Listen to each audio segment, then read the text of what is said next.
Alors, bonjour à tous. Alors, nous nous retrouvons pour une nouvelle série. Voilà, de plusieurs enseignements. Je pense qu'il va y en avoir 8 ou 9, peut-être même une dizaine, sur le thème connaître Dieu. Voilà, donc là, c'est l'introduction. Donc, en première partie, on va voir les hommes de l'Ancien Testament qui ont marché avec Dieu. Et la deuxième partie, connaître Dieu. Alors, comment peut-on connaître Dieu en profondeur? Donc, déjà par la parole et le Saint-Esprit, par la révélation du Seigneur Jésus. Voilà, dans Colossiens 1,15. On sait qu'il est l'image du Dieu invisible, le premier-né de toute la création. En lui ont été créées toutes les choses qui sont dans les cieux, sur la terre, les visibles et les invisibles. Tout a été créé par lui et pour lui, et c'est par lui que toute chose subsiste. Ensuite, par la découverte de sa nature, sa sainteté, voilà, les anges se prosternent nuit et jour devant son trône et disent Saint, Saint, Saint. Par ses attributs, voilà, Dieu est fidèle, Dieu est bon, Dieu est compassion, Dieu est miséricordieux, Dieu est éternel, omniscient, omnipotent, omniprésent. Par son caractère, à savoir son cœur, Dieu est amour, l'amour agapéo, voilà, l'amour qui supporte tout, l'amour qui aime en tout temps, l'amour qui ne suppose pas le mal, voilà. Donc la plus haute dimension de l'amour, c'est qu'il y a 4 mots grecs pour l'amour. Donc il y a le mot agapéo, amour inconditionnel. On a l'amour philéo, qui correspond à l'amour amical, voilà. Storgé à l'amour familial et Eros à l'amour physique. Quatrième point, donc l'obéissance, par l'obéissance à sa parole et la soumission à sa volonté. Voilà. On peut connaître également Dieu par l'appréciation de ses œuvres. Ça, on le voit notamment dans Romains chapitre 1, à partir du verset 18, quand on considère la création dans ses ouvrages. Voilà. Donc Paul dit que quand on voit la création, voilà, il y a très peu de place pour le hasard, quoi. Par l'acceptation de ses invitations, nul ne peut venir au Père.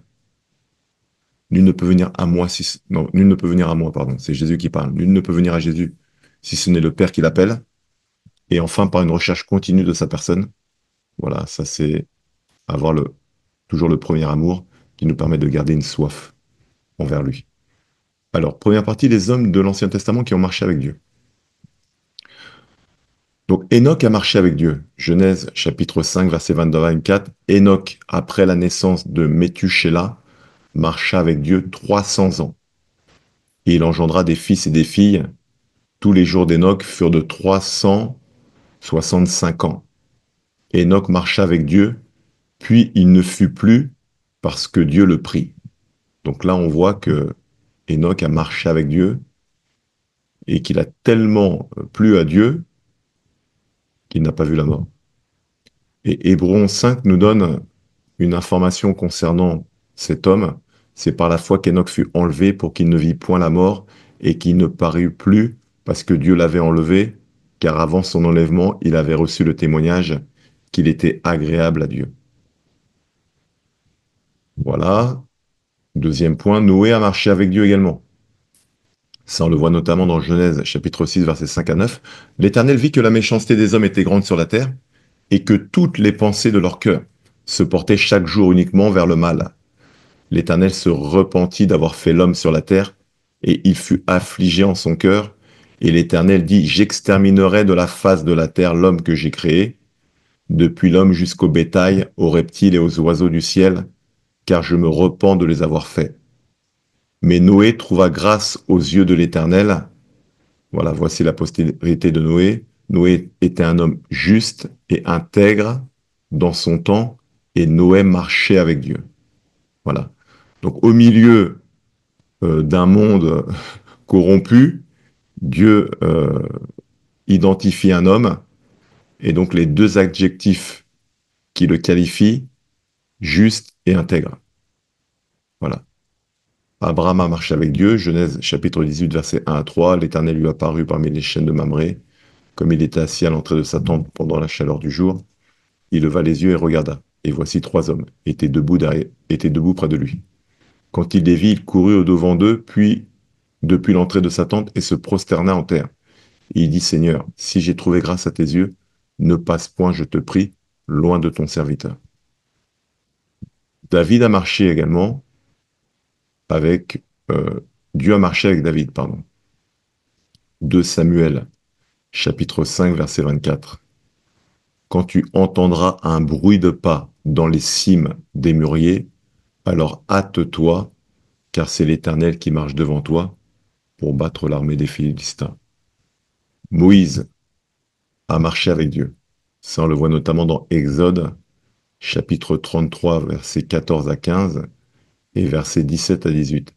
L'Éternel répondit, je marcherai moi-même avec toi et je te donnerai du repos. Moïse lui dit, si tu ne marches pas toi-même avec nous, ne nous fais point partir d'ici. Verset 17, l'Éternel dit à Moïse, je ferai ce que tu me demandes, car tu as trouvé grâce à mes yeux et je te connais par ton nom. Et Moïse dit, fais-moi voir ta gloire. Et dans Exode 33, 11, voilà, on apprend que Dieu parlait à Moïse face à face. L'Éternel parlait avec Moïse face à face comme un homme parle à son ami. Puis Moïse retournait au camp, mais son jeune serviteur Josué, fils de Nun, ne sortait pas du milieu de la tente. Alors, connaître Dieu, deuxième partie. Jérémie, chapitre 9, versets 23-24, nous dit quelque chose d'extrêmement intéressant et important. Il nous dit que la vraie richesse, ce n'est pas la sagesse, ce n'est pas la richesse pécuniaire, c'est le fait de connaître Dieu. Voilà, ainsi par l'Éternel. Que le sage ne se glorifie pas de sa sagesse. Que le fort ne se glorifie pas de sa force. Que le riche ne se glorifie pas de sa richesse. Mais que celui qui veut se glorifie d'avoir de l'intelligence et de me connaître, de savoir que je suis l'Éternel, qui exerce la bonté, le droit et la justice sur la terre, car c'est à cela que je prends plaisir, dit l'Éternel. Jean 17, 3. Or, la vie éternelle, c'est qu'ils te connaissent, toi le seul vrai Dieu, et celui que tu as envoyé, Jésus-Christ. Osée 6, 6. En effet, je prends plaisir à la bonté et non au sacrifice, à la connaissance de Dieu plus qu'aux holocaustes. Donc là, on voit, à travers ces différents passages des Écritures, là, qu'au regard voilà, au regard des Écritures, la vraie richesse, c'est tout d'abord la richesse spirituelle qui consiste à connaître Dieu. Voilà. Mais qu'est-ce que ça veut dire connaître Dieu? Donc il y a 3 mots grecs dans le Nouveau Testament pour décrire la connaissance. Voilà, il semblerait il y en ait davantage, mais voilà, on va se concentrer sur les 3.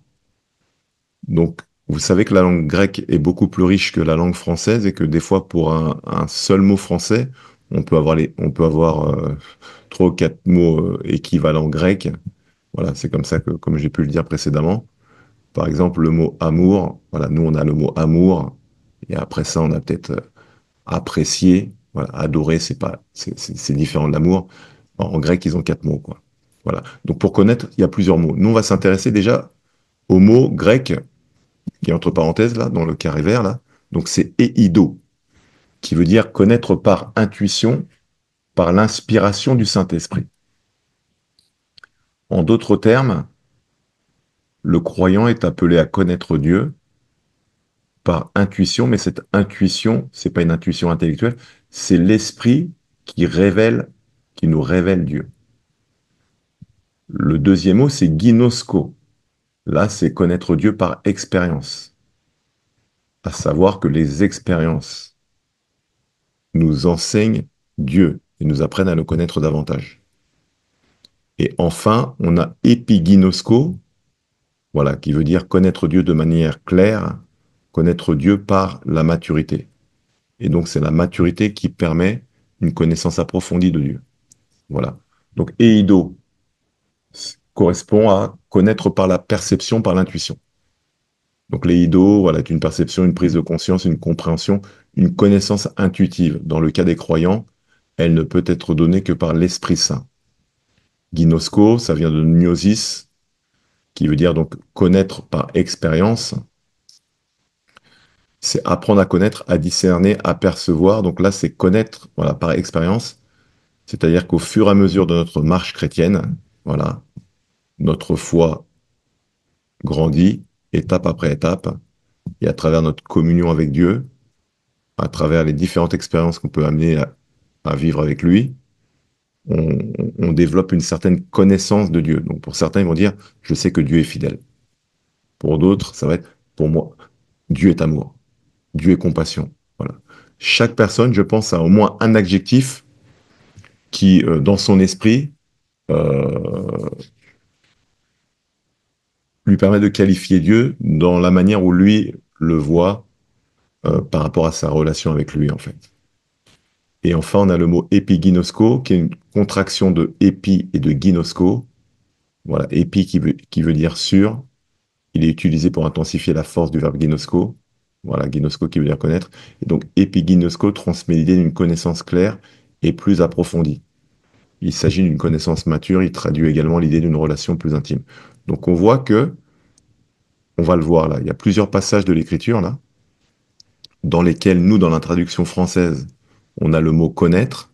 Mais si maintenant on regarde derrière quel est le mot grec qui est employé, on va voir que tantôt c'est eido, c'est connaître du coup par l'intuition, tantôt c'est ginosko, connaître par l'expérience, et tantôt c'est epiginosko, connaître par la maturité. Voilà. Et donc, épignosis, maintenant c'est le mot la connaissance, quoi. Signifie connaître complètement, connaître avec certitude, devenir complètement familier avec ou connaître complètement. Voilà. Alors, donc, Jésus connaît le Père, à la fois par l'expérience, bon, la Bible nous dit qu'il était de toute éternité avec lui, hein, voilà, mais également par la révélation, eido. Ça, on le voit notamment dans Jean 8, 53 à 55. Jésus répondit, si je me glorifie moi-même, ma gloire n'est rien. C'est mon Père qui me glorifie, lui que vous dites être votre Dieu, et que vous ne connaissez pas. Le mot connaissez, c'est ginosko. Voilà. Donc il est en train de leur dire aux pharisiens, vous ne le connaissez pas par expérience. Pour moi, je le connais, eido. Je le connais par révélation. Je le connais par intuition. Je le connais. Et si je disais que je ne le connais pas, eido, je serais semblable à vous, un menteur. Mais je le connais, eido, et je garde sa parole. Voilà, donc là on voit deux mots là. On voit ginosko et on voit eido. Donc Jésus connaît très bien le Père, epiginosko. Ça on le voit dans Matthieu chapitre 11, versets 25 à 27. En ce temps-là, Jésus prit la parole et dit, je te loue, Père, Seigneur du ciel et de la terre, de ce que tu as caché ces choses aux sages et aux intelligents, et de ce que tu les as révélées apocalypto aux enfants. Donc là, apocalypto, c'est découvrir, dévoiler, voilà, ce qui est voilé au couvert, mettre à nu. Verset 26, oui, Père, je te loue de ce que tu l'as voulu ainsi. Toutes choses m'ont été données par mon Père, et personne ne connaît le Fils, personne ne connaît epiginosko. Donc personne ne connaît avec maturité le Fils, si ce n'est le Père. Personne ne connaît epiginosko, le Père, si ce n'est le Fils, et celui à qui le Fils veut le révéler, apocalypto. Donc en français, on a le même mot connaître, mais quand on fait une petite méditation des Écritures et qu'on regarde le mot grec qui se cache derrière, on a vu précédemment que c'était eido, connaître par intuition, par révélation, et là on voit epiginosko, connaître par la maturité. Et donc notre connaissance de Dieu, elle est progressive, hein. Voilà. C'est-à-dire que Dieu, lui, il se révèle de manière progressive. Donc on voit dans 1 Corinthiens chapitre 13 verset 12, aujourd'hui nous voyons au moyen d'un miroir, d'une manière obscure, mais alors nous verrons face à face. Aujourd'hui je connais en partie. Et là le mot connaître, c'est le mot grec ginosko. Voilà. Donc, on vient de voir juste avant, là, que ginosko, je vais le remettre pour que ce soit plus simple pour vous, c'est connaître par expérience. Voilà. Donc, il dit, aujourd'hui, moi, je connais par expérience en partie. Mais alors, je connaîtrai epiginosko comme j'ai été connu epiginosko. Donc là, Paul dit que je connais par expérience, mais en partie, mais je connaîtrai. Donc il emploie le futur. Hein. Je connaîtrai maintenant avec la maturité comme j'ai été connu. Donc on voit qu'il y a une progression en fait dans la connaissance de Dieu. Et donc apprendre à connaître l'amour de Dieu et, par expérience également, ça on le voit dans Éphésiens chapitre 3 versets 16 à 19. C'est Paul qui fait une prière hein, euh, pour les pharisiens. Je prie qu'il vous donne, je prie que Dieu vous donne, conformément à la richesse de sa gloire, d'être puissamment fortifié par son esprit dans votre être intérieur, en sorte que le Christ habite dans vos cœurs par la foi. Je prie que vous soyez enracinés, fondés dans l'amour, pour être capables de comprendre avec tous les saints et de connaître, ginosko. Voilà. Donc j'ai mis entre crochets là, de connaître, c'est-à-dire et d'expérimenter. Parce que ginosko, c'est connaître par expérience. Donc Paul prie, je prie que vous puissiez connaître, donc expérimenter cet amour qui surpasse toute connaissance, afin que vous soyez remplis de toute la plénitude de Dieu. Voilà. Et là, donc, dans ce troisième point, la connaissance mature de Dieu, epiginosko. Alors, la connaissance mature pour comprendre en quoi consiste l'espérance à laquelle nous avons été appelés et la glorieuse richesse de l'héritage que Dieu fait partager à tous ceux qui lui appartiennent. Alors, qu'est-ce que ça veut dire? Ça veut dire que lorsqu'on donne notre vie à Christ, il y a tout un ensemble de promesses et de bénédictions qui sont à la disposition du croyant, mais lui ne pourra se les approprier qu'au fur et à mesure qu'il va grandir dans sa foi et dans sa connaissance, puisque c'est la connaissance qui va comme ôter le voile sur des choses qui sont déjà à sa disposition, mais qu'il ignore. Et donc c'est cette connaissance maintenant qui lui permet de s'approprier des choses qui sont déjà à lui. Voilà. Ça, on le voit notamment dans Éphésiens 1.3. Éphésiens chapitre 1, verset 3. Béni soit Dieu, le Père de notre Seigneur Jésus-Christ, qui nous a bénis de toute bénédiction spirituelle dans les lieux célestes en Christ. Voilà. Et donc là, donc dans le passage de Éphésiens chapitre 1, verset 16 à 17, je ne cesse de rendre grâce pour vous, faisant mention de vous dans mes prières, afin que le Dieu de notre Seigneur Jésus-Christ, le Père de gloire, vous donne un esprit de sagesse et de révélation, apocalypsis, dans sa connaissance, épiginosko, et qu'il illumine, photizo, les yeux de votre cœur pour que vous sachiez quelle est l'espérance qui s'attache à son appel, quelle est la richesse de la gloire de son héritage qu'il réserve aux saints. Bon, là, on fait du grec, là. Alors, photizo, c'est éclairer spirituellement. Donc là, on est en train de voir, là, que la prière de Paul, c'est que il dit aux Éphésiens, je prie que vous puissiez donc grandir dans la connaissance épiginosko, donc dans la connaissance mature de Dieu, voilà, ce qui vous apportera un éclairage spirituel. Voilà, je retranscris. Hein. Et c'est à travers cet éclairage spirituel, c'est-à-dire que lorsque les yeux de votre cœur seront illuminés, vous prendrez alors conscience de l'espérance qui s'attache à votre appel et de la glorieuse richesse de votre héritage, voilà, en Christ. Alors, la connaissance mature permet également de comprendre en profondeur l'amour de Dieu.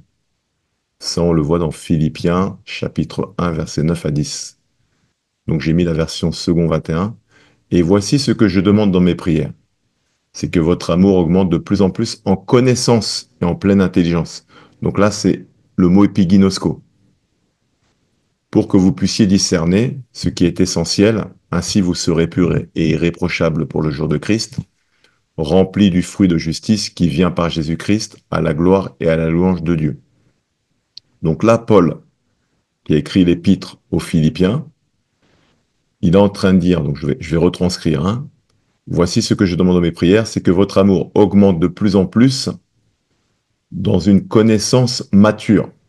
Epiginosko. C'est lorsque votre connaissance de Dieu sera mature que vous pourrez, à ce moment-là, discerner ce qui est essentiel.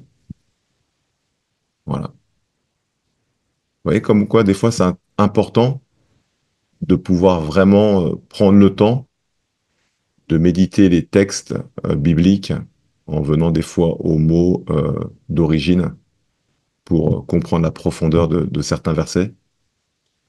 Et donc, la connaissance mature pour comprendre sa volonté, marcher dans ses voies. Donc ça, c'est dans Colossiens chapitre 1, versets 9 à 11. Voilà. Voilà pourquoi nous aussi, depuis le jour où nous en avons été informés. Donc là, c'est notre version. Là. Nous ne cessons de prier Dieu pour vous. Nous demandons que vous soyez remplis de la connaissance, voilà, de sa volonté, en toute sagesse et intelligence spirituelle, pour marcher d'une manière digne du Seigneur et lui plaire entièrement. Vous aurez pour fruit toutes sortes d'œuvres bonnes et vous progresserez dans la connaissance de Dieu. Ah, j'ai oublié de mettre la version, je crois que c'est la version Summer, je crois.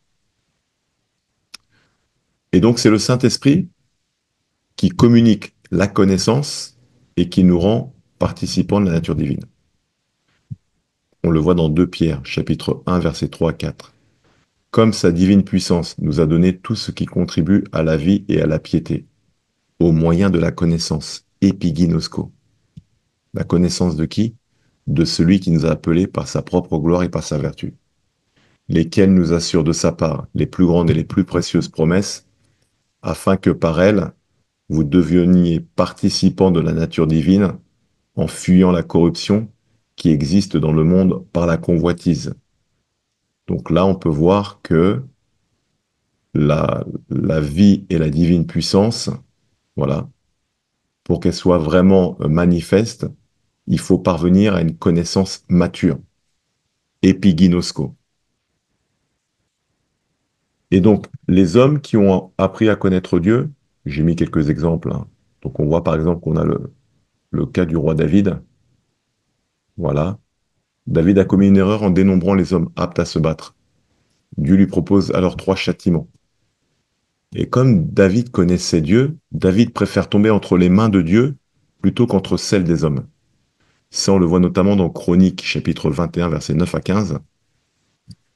L'Éternel adressa la parole à Gad, qui était le voyant de David. Va annoncer à David. Voici ce que dit l'Éternel. Je te propose 3 fléaux. Choisis-en un, et c'est de lui que je te frapperai. Gad alla trouver David et lui annonça.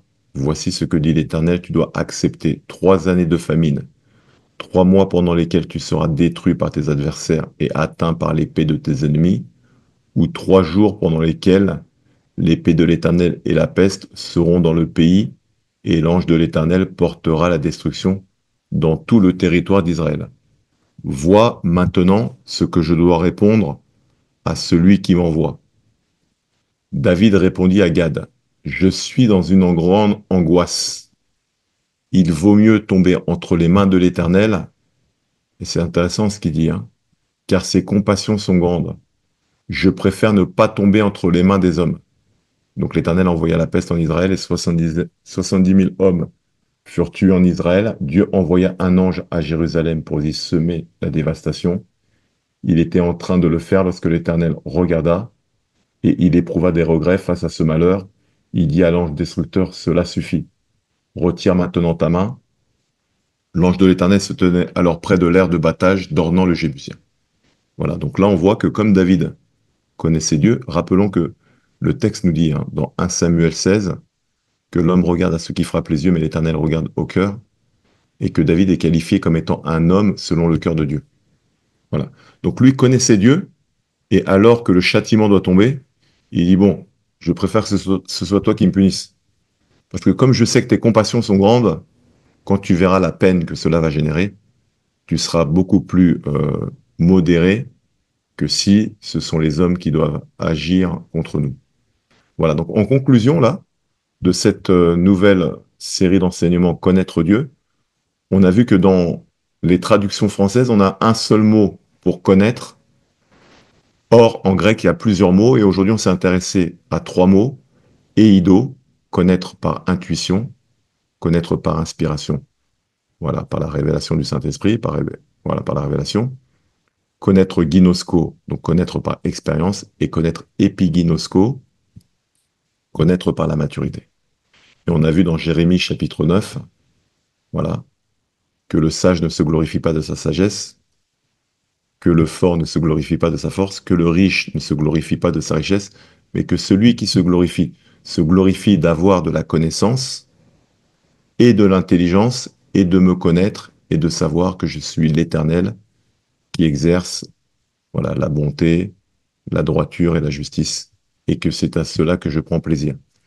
Donc on vient de voir que, aux yeux de Dieu, la vraie richesse, c'est de le connaître, et donc c'est ce qu'on va voir durant les prochains enseignements. Voilà, je vous souhaite à tous une très bonne fin de journée, et je vous dis à très bientôt.